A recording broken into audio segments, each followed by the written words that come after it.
o que se acha dentro da cabeça de um velho comunista? Primeiro, a data, 1950, em pleno stalinismo, papéis mofados, exatamente como este programa de direitos humanos, bonito por fora e soviético por dentro. Primeiro, eles querem rever a lei da anistia para crimes de 40 anos atrás. Hoje, os generais do Exército têm 50 anos, eles nem sabem direito o que foi a ditadura, enquanto os comunas do governo continuam com cabeça de 60 anos atrás. Outro absurdo, o MST pode invadir o que quiser e a polícia tem de negociar depois. Senhores, por favor, parem de derrubar laranjais. Ó, senhor João Pedro Stedley, se o senhor não se incomodar, poderia parar de destruir a Vale e a Aracruz? E o desejo maior, dominar a imprensa. Ah, isso não sai da cabeça dos comunas do executivo. Eles têm ódio à democracia, desconfiam da sociedade, de nós, se acham acima e só pensam naquilo. Controle, controle, liberdade. Para quê? Dizia Lenine. Esse programa só vai servir para a campanha eleitoral, para fingir que intenções são realizações. Este programa é disfarçadinho, cheio de pequenas picadas. Enfia uma repressãozinha ali, uma proibiçãozinha acolá e pronto. É um pretexto cheio de casquinhas de banana para a sociedade democrática escorregar. Queria só salientar para vocês, eu deixei aqui, sempre indicando, para quem quiser consultar depois, esse documento ele vai estar disponível no site da igreja, você pode depois, baixar esse documento lá. E eu tomei o cuidado de indicar a página do documento que está, o texto que eu tirei ali, né? Então é interessante ali, nesse texto, observar que o documento prevê a possibilidade de uma mobilização geral dos três poderes, o poder legislativo, o judiciário e, naturalmente, o executivo, que é o autor desse documento, né? E essa é mais uma das preocupações nossas, porque o documento pretende, numa proposta de governo, usar o poder legislativo e o poder judiciário também, né? Mas, se nós olharmos no artigo 2 da Constituição Federal, diz que a vontade do Estado é manifestada pelos poderes executivo, legislativo e judiciário, independentes e harmônicos entre si. Então, vocês vão ver depois uma análise desse jurista, Ives Gandra, que ele diz que esse documento descompensa essa harmonia, ou seja, faz com que o executivo tenha mais poder do que o legislativo e do que o judiciário. E nós ficamos, então, aproximados de um regime como é Venezuela, Bolívia e vamos nos aproximando também de Cuba. Ou seja, nós temos um governo com poderes acima do judiciário, acima do legislativo. Tá? Então, eu só destaquei para vocês o empenho desse documento no sentido de envolver os poderes, os três poderes e os ministérios e a Defensoria Pública, que seria o guardião das leis no nosso país. Pode passar. Tá? Como eu disse, ele provoca um desequilíbrio. Tá? E eu só queria que destacasse o pedacinho do vídeo em que esse jurista diz que esse documento, levado a termo, ele vai desequilibrar a democracia no Brasil. A nova lei que o presidente Lula assinou sem ler passou pelo crivo direto da ministra da Casa Civil, Dilma Rousseff, virtual candidata do PT à presidência da República, dos ministros da Justiça, Tarso Genro, da Comunicação Social, Franklin Martins, e dos Direitos Humanos, Paulo Vanucci. É um emaranhado de artigos e parágrafos que muitas vezes ataca a Constituição. O decreto provocou duras críticas da sociedade e uma forte reação dentro do próprio governo. Para os especialistas, se for aprovada da maneira como está, a lei será o mais duro golpe contra a democracia desde o fim da ditadura militar. Ives Gandra Martins é um dos mais conceituados juristas internacionais. Ele é autor de mais de 300 livros sobre direito, sozinho ou com outros autores, com obras publicadas em 19 países. Ao analisar o novo decreto, ele ficou impressionado. Um dos documentos com maiores sandices que eu tive a possibilidade de ver nos meus 51 anos de advocacia e nos meus 49 anos de magistério de direito.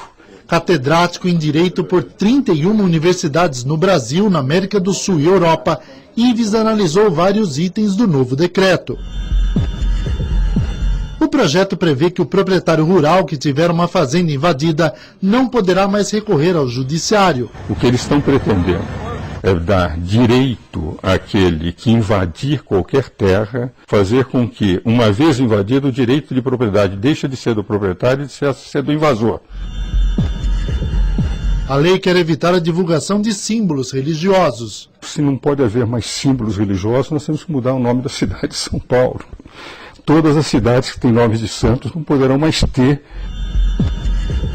Será criada uma comissão para controlar o conteúdo dos meios de comunicação. No momento em que se elimina a liberdade de imprensa, nesse momento nós estamos perante, efetivamente, o início de uma ditadura.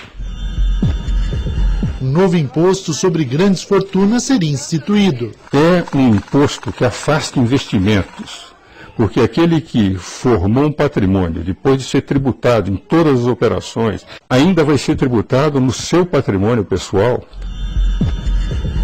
As prostitutas contariam com direitos trabalhistas e carteira assinada. Isso não é profissão. Na prática, o que os verdadeiros direitos humanos é tirar essas moças do que elas estão fazendo e dar profissões dignas a elas.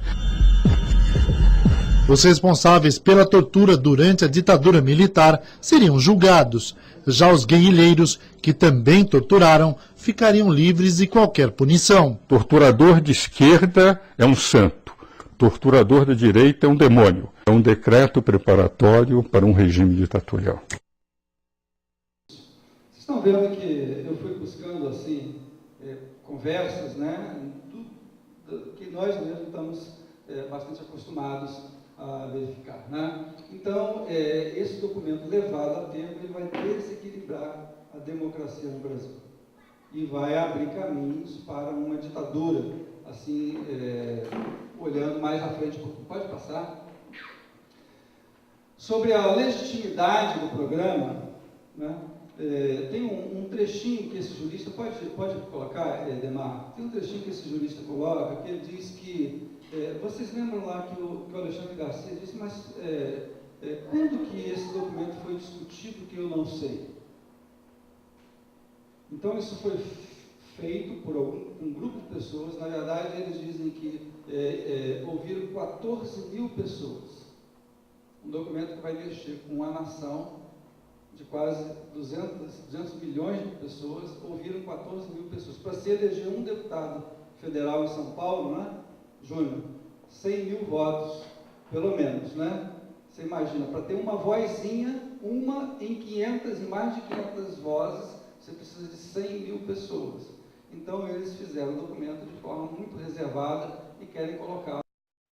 Certo. Veja o seguinte, a forma como eles puseram o plano é um plano com 25 diretrizes, 6 eixos orientadores e 521 proposições.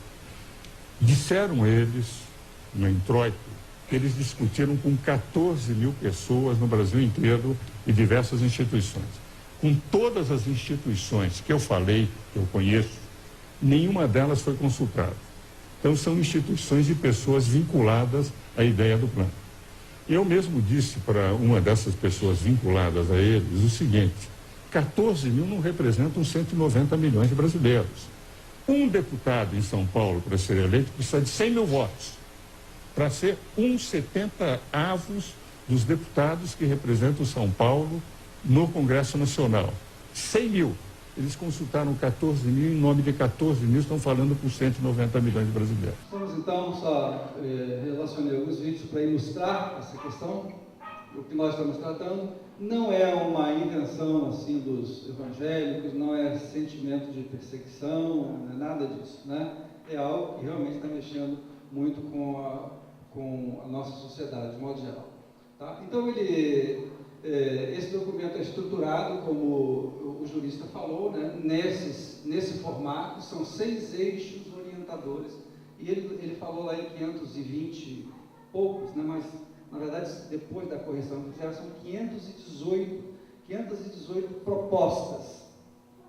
E essas propostas, elas são feitas propostas, diz quem se responsabiliza por cada proposta e a quem nós vamos cobrar a execução dessas propostas. O documento é assim, tem um eixo orientador, por exemplo, a interação democrática entre o Estado e a sociedade civil. Esse é um dos 6 eixos orientadores. Pode passar. E o documento todo ele é montado dessa forma. Tem a estrutura, tem uma diretriz, tá? E o objetivo e as ações que são propostas, e diz quem é o responsável por esta ação proposta, qual é a instituição parceira para compor, para chegar à concretização disso, e qual é a recomendação dada a essas instituições. Então, a estrutura do documento, por isso que se vão lá quase 300 páginas escritas, mas a estrutura básica é essa. Imagina que para cada uma das 518 propostas existe essa estrutura dada. Você tem que ter muita paciência, muita cautela e um pouco de entrada, de treino e leitura para fazer a leitura desse documento, mas vale a pena. Pode passar.